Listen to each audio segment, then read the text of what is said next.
Princess Lyra pressed her crystal hand against the cold metal wall and watched her brother die slowly in the medical chamber. Prince Kale had been strong once, his blue crystal skin glowing with the power that made their people rulers of 1,000 worlds. Now he lay still on the healing bed, his light growing weaker each day. The same sickness that killed their father and grandfather was taking him to. Dr. Nexara walked into the room, her steps making soft clicking sounds on the floor. She was old for a Zephyrian, her crystal body showing small cracks that came with age. She had served the royal family for over 300 years and had watched this disease destroy 3 generations of rulers. "How long does he have?" Lyra asked, without turning around. She already knew the answer, but needed to hear it said out loud. 2 months, maybe 3, if we are lucky, the doctor replied. Her voice carried the weight of failure. "I have tried everything, Princess. Our best scientists, our most advanced machines, even the old forbidden methods. Nothing works." Lyra finally turned to face the doctor. Her own crystal skin was still bright blue, showing her youth and health, but she knew the sickness would come for her too. It always did. No member of the royal bloodline had lived past their 4th century in the last 500 years. "Tell me again why this is happening," Lyra said. She had heard the explanation many times but still could not understand how their perfect race could be destroying itself. Dr. Nexara moved to a large screen on the wall and touched it with one finger. Images of DNA chains appeared, spinning slowly in the air between them. "Long ago, our people decided to make themselves perfect. We removed all the weak genes, all the random parts that made us different from each other. We wanted to be pure, strong, and beautiful." The doctor pointed to one part of the spinning DNA. "But we removed too much.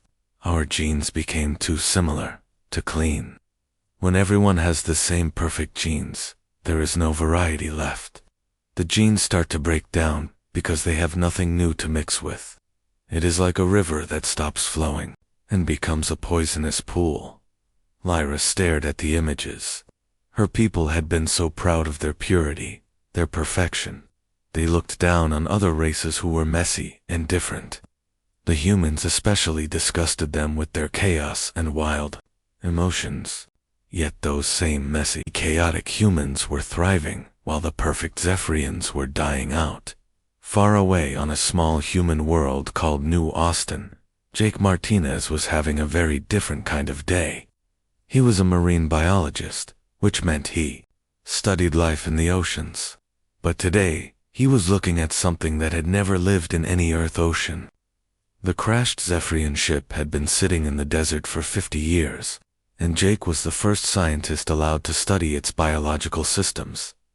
Jake wiped sweat from his forehead as he worked under the hot sun.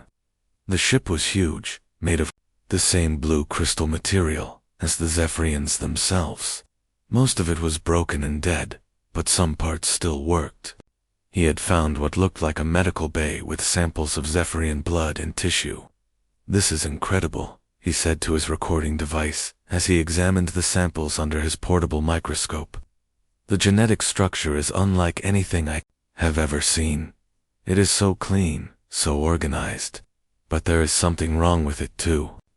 Jake had studied genetics for 15 years, and he could see that the Zephyrian DNA was too perfect. It reminded him of plants that had been bred for so long that they could no longer survive without constant care. Beautiful, but fragile. He took pictures and made notes, not knowing that his discovery would soon change everything for both humans and Zephyrians. The samples showed something that no Zephyrian scientist had been able to see because they were too close to the problem. Human DNA was wild and messy, full of random sequences that Zephyrians had thrown away long ago. But those same wild sequences might be exactly what the dying royal bloodline needed, back on the Zephyrian homeworld. Admiral Kate Sullivan was having the strangest day of her military career. The human had been serving in the colonial fleet for 20 years and had seen many strange things in space, but she had never received a message from the Zephyrian Empire. The two species had barely spoken in 200 years. The message was, short and formal, written in the ancient diplomatic language that both species used for official contact. It asked for a meeting to discuss mutual biological interests, and mentioned that the matter was urgent. Kate read it 3 times before she believed it was real. "What do you think they want?" asked her second-in-command, Commander Lisa Chen. Lisa was young but smart, and Kate trusted her judgment. "I have no idea," Kate replied. "The Zephyrians think we are barely above animals. They would not contact us unless something was very wrong on their end." Kate looked out the window of her ship at the stars. Somewhere out there, the mighty Zephyrian Empire was facing a problem so big that they were willing to ask humans for help. She had no way of knowing that Princess Lyra was at that very moment making the hardest decision of her life. Dr. Nexara had just finished explaining the genetic research that Jake Martinez was doing on New Austin. The human scientist had sent his findings to the Zephyrian government as part of a standard scientific exchange program. Most Zephyrian scientists had ignored the report, but Dr. Nexara had read it carefully. "You are saying that human genes might save us?" Lyra asked. The idea seemed impossible and disgusting at the same time. "The theory is sound," the doctor replied. "Human DNA has all the variety that we removed from ourselves. If we could somehow combine our genetics with theirs, it might stop the degradation." Lyra looked back at her dying brother. The choice was simple, but terrible. Let her people die with their purity intact, or contaminate their perfect bloodline with human chaos. She thought about all the Zephyrian children who would never be born, all the knowledge and beauty that would be lost forever. "Send the message to the humans," she said quietly. "Arrange the meeting." Princess Lyra had never been so far from home before. The neutral space station called Haven's Rest floated in empty space between human and Zephyrian territory, and everything about it felt wrong to her. The corridors were too narrow, the air too thick, and the gravity too heavy. Worst of all, it smelled like humans. Captain Zexion walked beside her, his crystal armor making soft chiming sounds with each step. He had been her personal guard since childhood, and was the only one who truly understood why she was here. The other Zephyrian nobles thought she had gone insane, but Zexion had seen Prince Kale getting worse each day. "Remember, Princess," he said quietly, "these humans are unpredictable. Their emotions change like weather patterns. Do not let them confuse you with their chaos." Lyra nodded but felt nervous anyway. She had studied humans from a distance, but had never met one face-to-face. Their species was only 300 years old compared to the Zephyrians' 10,000-year history. Yet somehow they had spread across dozens of worlds, while her people slowly died in their perfect crystal cities. The meeting room was simple and plain, nothing like the beautiful chambers of the royal palace. Admiral Kate Sullivan was already waiting with 2 other humans. Lyra was surprised by how small they looked. Humans were shorter than Zephyrians, and their skin was soft and pink instead of hard crystal. But their eyes were bright and alert, watching everything with curious intelligence. "Your Highness," Kate said, bowing slightly, "thank you for coming so far to meet with us." "Admiral Sullivan," Lyra replied, trying to keep her voice steady. "I hope this meeting will benefit both our peoples." The third human stepped forward, and Lyra felt something strange happen to her mind. Unlike the military officers, this one wore simple clothes and had dirt under his fingernails. His hair was messy, and his face showed the kind of lines that came from smiling too much. But when he looked at her, she felt like he was seeing something that others missed. "Princess, my name is Jake Martinez," he said. "I think I might have something that could help your people." Jake moved to a table covered with papers and strange devices. He began showing them pictures of DNA chains and talking about genetics in a way that made even Dr. Nexara lean forward with interest. Lyra watched his hands as he worked, noting how they moved with confidence and skill, despite being made of soft flesh instead of crystal. "The problem with your royal bloodline is not a disease," Jake explained. It is the lack of genetic diversity. Your ancestors removed all the random elements from your DNA, but those random elements are what keep genetics healthy and strong. He showed them a comparison between Zephyrian and human DNA. The Zephyrian chains were perfect and clean, every piece in its proper place. The human chains looked messy and wild, with extra pieces sticking out in all directions. You see this chaos in human genetics? Jake asked, pointing to the wild sections. This is what you need. These random sequences allow for adaptation and repair. Without them, your genetic code becomes brittle and breaks down over time. Dr. Elena Rodriguez, the human medical officer, stood up and added her own analysis. The theoretical solution would be genetic integration between the species. A willing human would undergo modification to become compatible with Zephyrian biology, then bond with a member of the royal family. The human genetic material would provide the diversity needed to stabilize the bloodline. The room became very quiet. Lyra felt her mind racing as she understood what the human was suggesting. It was not just about mixing genetics. It would require a human to literally become part of her family, part of her bloodline, part of herself. The risks are significant, Dr. Rodriguez continued. We have never attempted anything like this before. The human volunteer might not survive the process, and even if they did, the changes would be permanent. They would no longer be fully human. Captain Zexion made a sound of disgust. You are asking the princess to contaminate her pure blood with human genetics. This is madness. Before Lyra could respond, Jake stepped forward again. I volunteer, he said simply. Everyone stared at him. Kate looked shocked, Dr. Rodriguez looked worried, and even Zexion seemed surprised by the human's boldness. You cannot be serious, Kate said. Jake, we have no idea what this process would do to you. You could die, or worse. Jake shrugged, a gesture that Lyra found strangely appealing. I became a scientist to discover new things and help people. This is both. Besides, if it works, I get to be the first human Zephyrian hybrid in history. That seems pretty amazing to me. Lyra studied the human who had just offered to sacrifice his life for her people. Jake was looking at her with those bright human eyes, and she could see he was not afraid. He was excited, curious, and determined. These were emotions that no Zephyrian would feel when facing such danger, yet somehow they made her trust him more, not less. Why would you do this for us? She asked. Your people and mine have barely spoken in centuries. We have never been friends or allies.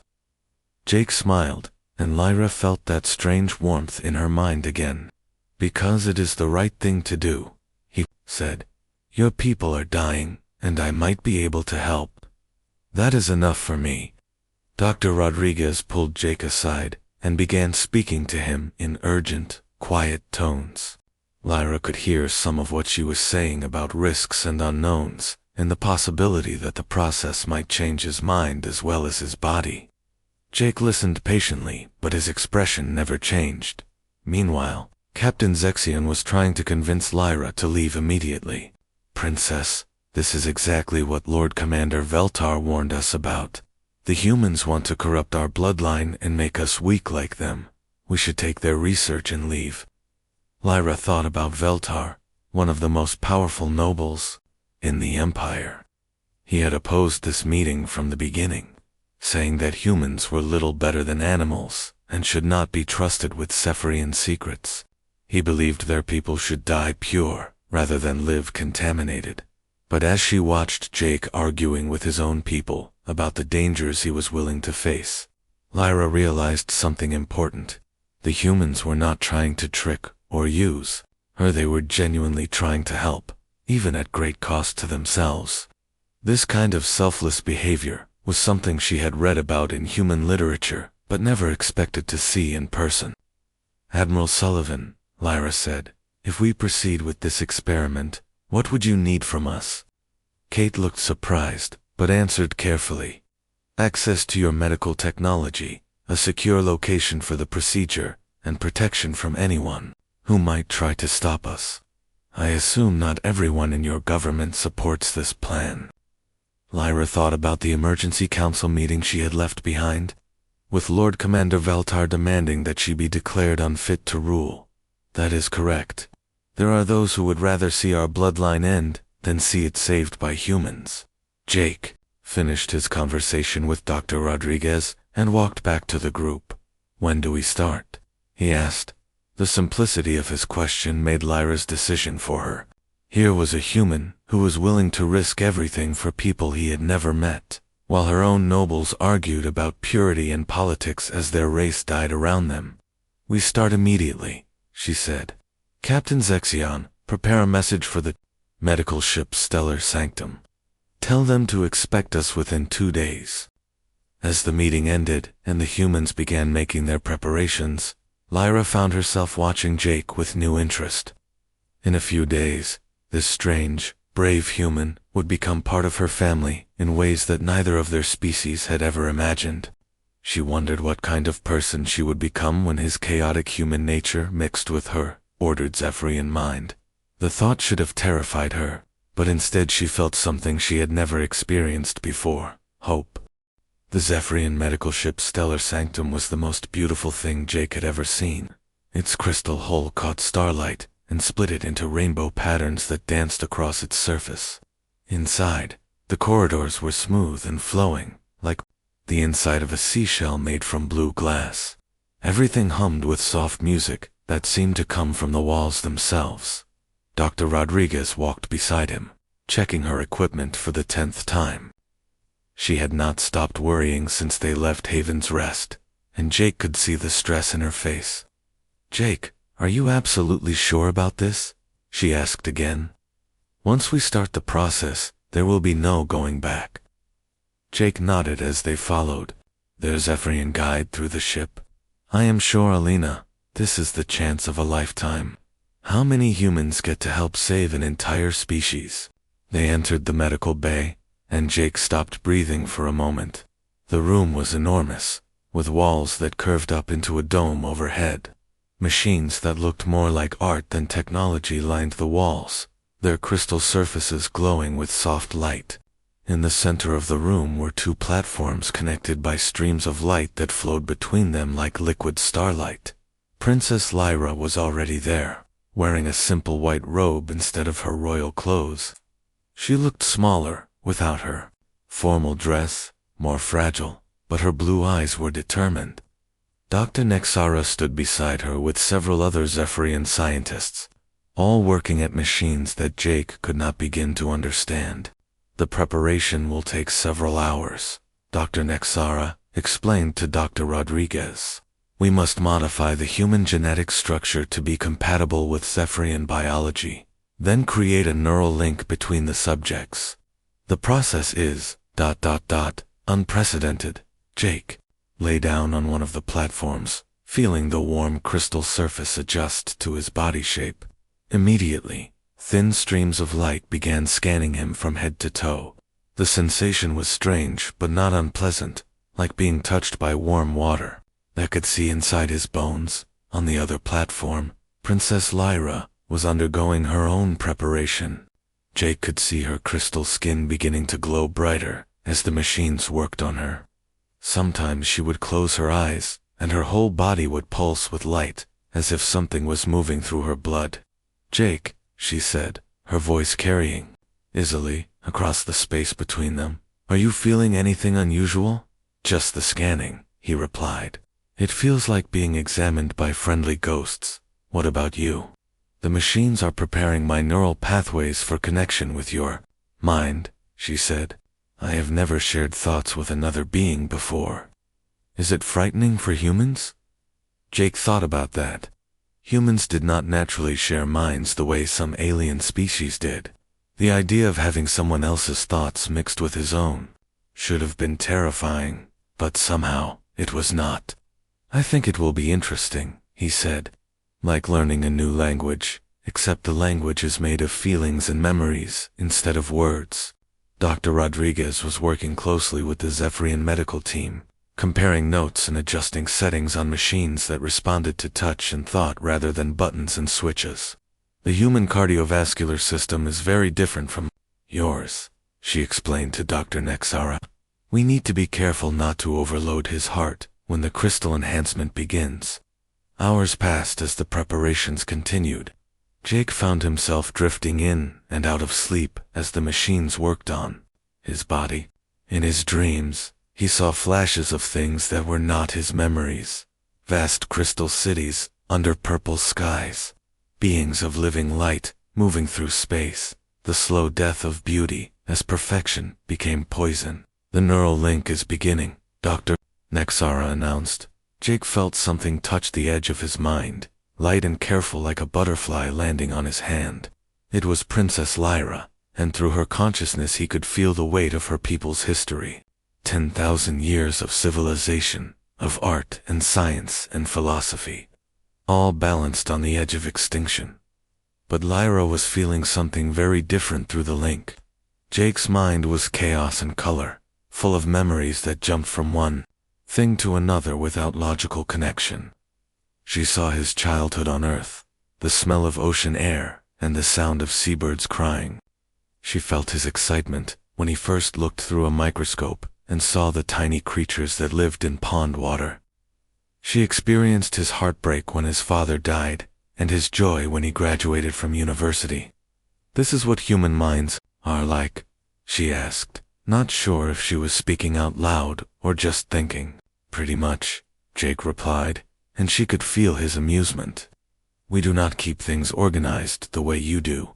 Everything is connected to everything else, even when it does not make sense. The genetic modification was beginning now, and Jake felt his body starting to change. His bones became denser and stronger, his muscles more efficient. His skin took on a slight blue tint and became harder, though not as hard as Zephyrian crystal.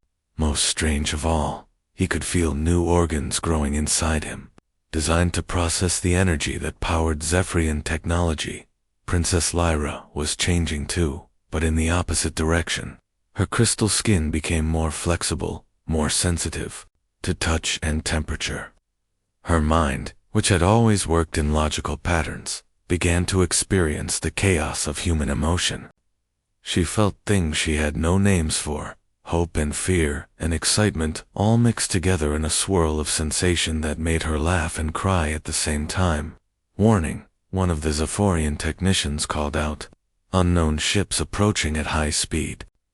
Through the ship's communication system, they heard Captain Zexian's voice from the bridge. Princess, it is Lord Commander Veltar, with a battle fleet. He is demanding that we surrender you and the human immediately. Dr. Rodriguez looked at the monitoring equipment in alarm. How much longer do we need? At least 2 more hours, Dr. Nexara replied. If we stop now, both subjects could die from the genetic instability. Jake felt Princess Lyra's mind touch his more firmly as fear shot through both of them. Through their link, he could see Veltar as she remembered him, tall and powerful, with crystal armor that gleamed like black diamond. He was a traditional Zephyrian who believed that purity was more important than survival, and he saw the bonding process as a crime against their entire race. He will not hesitate to destroy this ship, Lyra said, her mental voice tight with worry. He believes he is saving our people from corruption. The ship shuddered as Veltar's forces fired warning shots. Through the neural link, Jake could feel the princess making a difficult decision. All medical personnel, continue the bonding process, she ordered through the ship's communication system. Security teams, prepare for boarding. We must hold them off until the procedure is complete. Jake tried to sit up but found that his changing body would not obey him properly. I should help fight them off, he said. You cannot move during the genetic modification, Dr. Nexara explained. Any interruption could cause permanent damage to both of you. So Jake lay still on the platform and felt his humanity slowly mixing with alien perfection while battle sounds echoed through the ship's corridors. Through the neural link, he shared his determination with Princess Lyra, and she shared her strength with him. They were no longer fully human or fully Zephyrian, but something new that neither species had ever imagined. The ship shuddered again as Velta's forces began cutting through the hull. Jake could hear the sound of crystal weapons firing and the shouts of defenders trying to hold the medical bay. The irony was not lost on him. Here he was, trying to save the Zephyrian race while other Zephyrians tried to kill him for it. "Whatever happens," Princess Lyra said through their link, "know that you have given my people a chance at life. That is more than anyone has done in 500 years. Jake felt her gratitude wash over him like warm sunlight, and he sent back his own determination. "We are going to finish this," he told her. "Both of us, together. That is what humans do. We do not give up when things get difficult." Through their shared consciousness, Princess Lyra felt something she had never experienced before: the stubborn human refusal to accept defeat. It was irrational and chaotic and completely illogical, but it filled her with strength she did not know she possessed. The medical bay doors exploded inward, just as the bonding process reached its final stage. Jake and Princess Lyra, now permanently linked and forever changed, prepared to face whatever came next. Lord Commander Veltar stood in the smoking ruins of the medical bay door, his black crystal armor reflecting the emergency lights like dark mirrors. Behind him came 6 elite Zephyrian soldiers, their weapons already charged and ready to fire. His cold blue eyes looked at Princess Lyra and Jake with the kind of disgust usually reserved for disease. "Princess Lyra," he said, his voice carrying the authority of centuries, "by the power of the High Council, I order you to step away from the human and submit to medical purification immediately." Jake tried to stand, but his newly changed body felt strange and unsteady. The bonding process had given him Zephyrian strength and reflexes, but he was still learning how to use them. Through their mental link, he could feel Princess Lyra's anger burning like fire. "The High Council has no authority here," she replied, her own voice now carrying new harmonics that had not been there before. "I am acting under royal privilege to save our people from extinction." Veltar raised his weapon, a crystal rod that hummed with deadly energy. "You have contaminated the royal bloodline with human genetics. That is treason against our entire race." What happened next surprised everyone, including Jake himself. Without thinking, he stepped between Veltar and the princess, moving faster than any human ever could. His hand reached out and somehow caught the energy blast that Veltar fired, absorbing it into his modified body like a sponge drinking water. "Impossible," one of the Zephyrian soldiers whispered. Dr. Rodriguez, who had been hiding behind a medical console, stared at Jake in amazement. The genetic bonding must have given him the ability to interface with Zephyrian energy systems, she said to Dr. Nexara. Jake looked at his own hand, which was now glowing with the absorbed energy. Through his link with Princess Lyra, he could feel her showing him how to redirect the power. Together, their combined consciousness figured out how to send the energy back at Veltar's soldiers. Not to kill them, but to disable their weapons. "Retreat to the escape pods," Princess Lyra ordered the medical staff. "Captain Zexion, prepare for immediate departure." The next few hours were a nightmare of running and hiding as Veltar's battle fleet pursued them through 3 different star systems. The medical ship was fast but not armed for combat, and Veltar had brought enough firepower to destroy a small planet. Jake found himself working alongside Zephyrian crew members who had initially looked at him with fear and disgust. As they struggled to keep the ship running under constant attack, species differences mattered less than survival. Marine Sergeant Lisa Chen, who had come aboard as part of the human delegation, taught Zephyrian security officers how to fight in close quarters using human tactics. "Your crystal armor is beautiful," Lisa explained to a young Zephyrian soldier named Kyrinth, "but it makes you move too stiffly. Sometimes being flexible is better than being strong." Kyrinth practiced the movements Lisa showed him, learning to bend and roll instead of standing rigid, like a statue. "Human fighting styles are very strange," he said. but they seemed to work well in small spaces. Meanwhile, in the ship's engineering section, human technician Bobby Clark was working with Zephyrian engineers to boost the ship's speed. The Zephyrians were amazed by Bobby's willingness to take apart perfectly good systems and rebuild them in new ways. "This is madness," complained the chief engineer, Sarketh. "You are destroying the harmonic balance of the engine core." "Trust me," Bobby replied, elbow deep in crystal machinery that should have been impossible for a human to understand. "Sometimes you have to break things to make them better." Jake, meanwhile, was discovering that his new hybrid nature allowed him to do things that neither species could manage alone. He could interface directly with Zephyrian computers, reading their data streams like text on a page. More importantly, the genetic memories that came with his Zephyrian modifications were showing him things that even Princess Lyra did not know. "There is something important hidden in the old royal records," he told her as they huddled together in the ship's command center, watching Veltar's forces slowly gaining on them. "Something about the original Zephyrian homeworld. Through there, Neuralink," Jake shared what he had seen in the genetic memories. Deep in the abandoned ruins of Zephyr Prime, the first world that the Zephyrians had been forced to leave when the genetic plague began, there was an ancient archive containing the complete history of their people's genetics. "My ancestors hid the truth there," Princess Lyra realized, her mind racing through implications that Jake could feel like electrical sparks. They knew that someday their descendants would need to understand what they had done to themselves. Dr. Rodriguez, who had been monitoring both Jake and the princess since the bonding, made an alarming discovery.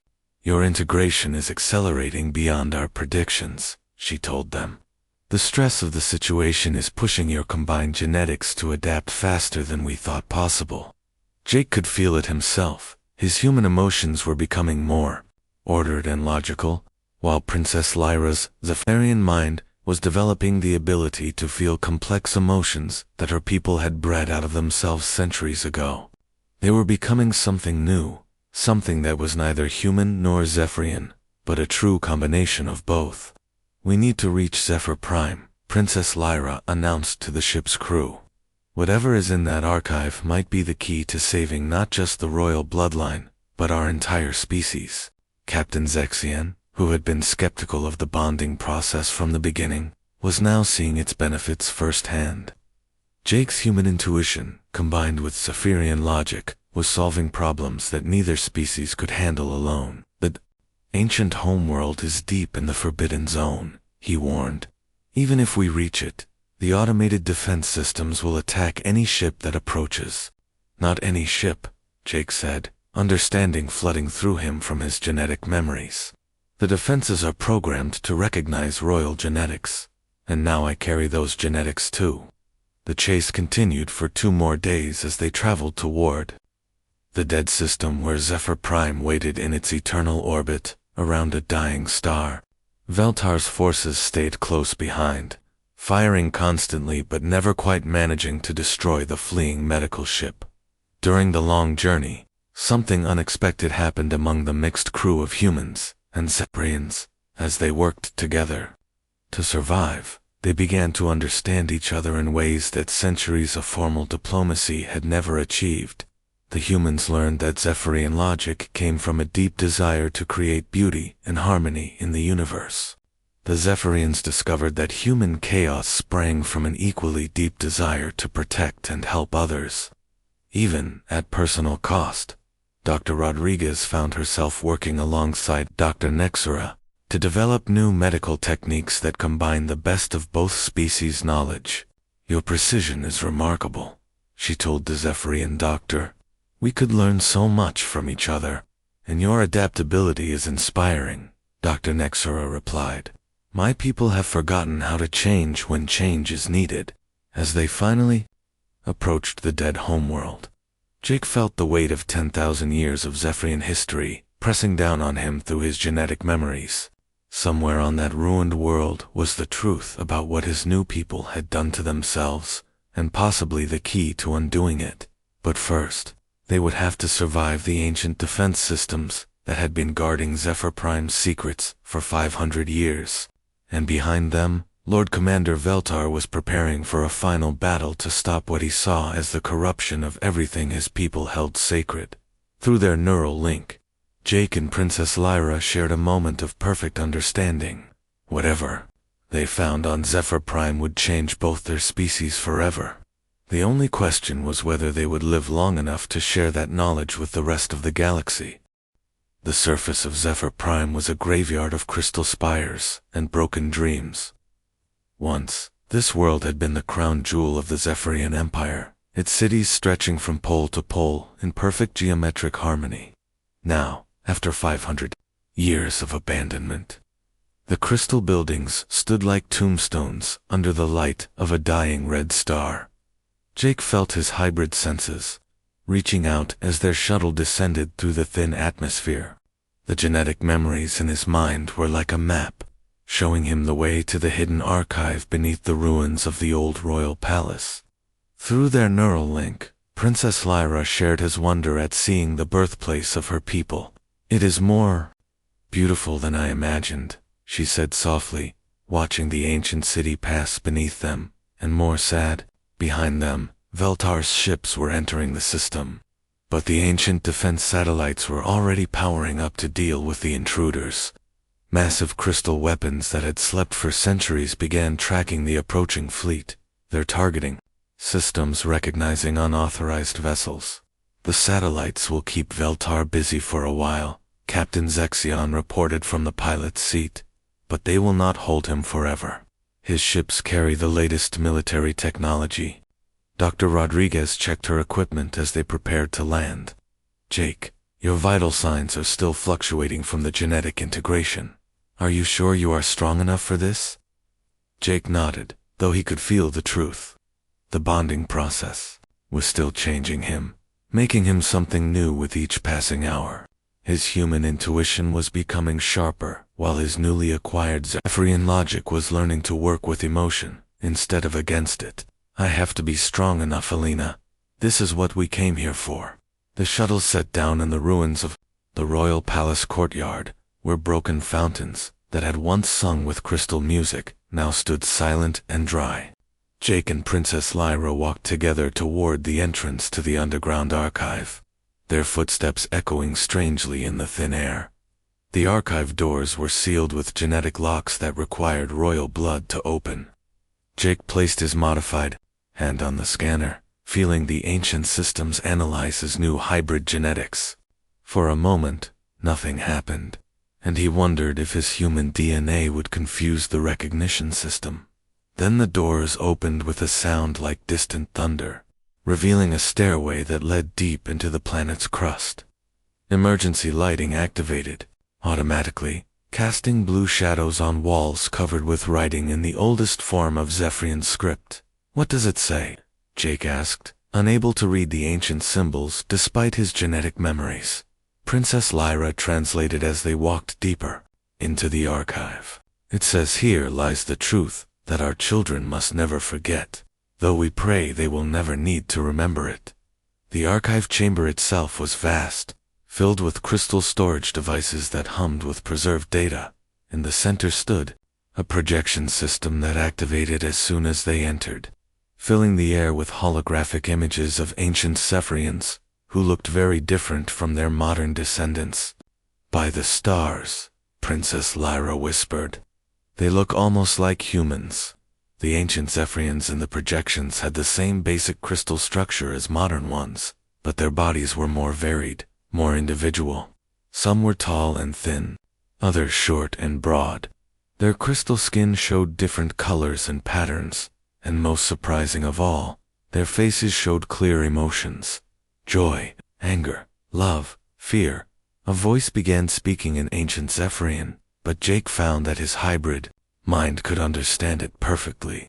The speaker was explaining the great purification project that had begun 3,000 years ago, when Zephyrian scientists decided to eliminate all genetic flaws from their species. They removed everything they considered imperfect, Jake said, his voice filled with growing horror as he understood what had happened. Not just diseases and defects, but all the natural variation that makes a species healthy. They turned genetic diversity into a crime.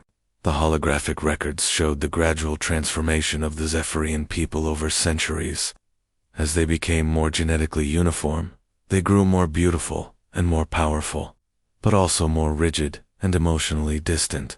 The messy chaos of natural genetics was replaced by perfect order that looked magnificent but contained the seeds of its own destruction.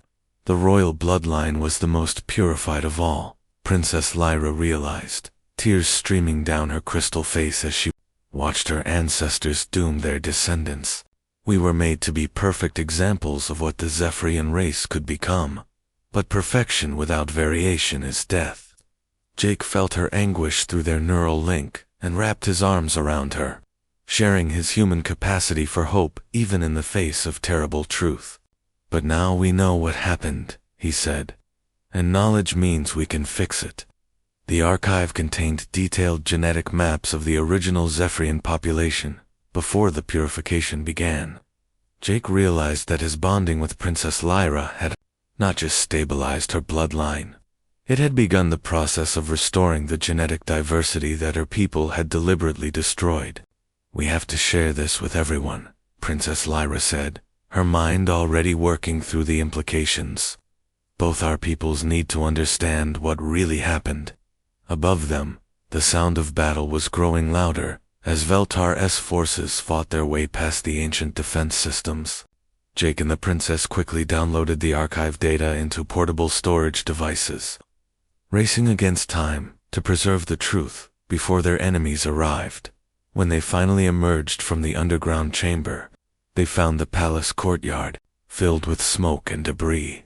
Veltar's soldiers had landed and were advancing toward the archive entrance, their weapons ready to eliminate what they saw as the source of corruption.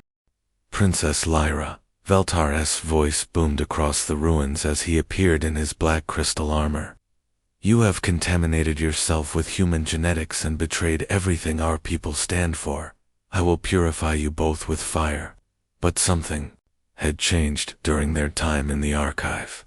Jake and Princess Lyra's neural link had deepened, and their combined abilities were far greater than either could have achieved alone.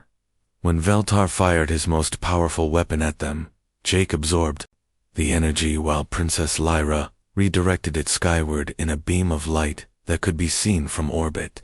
You are wrong, Veltar, Princess Lyra said, her voice carrying new authority that came from understanding her people's true history.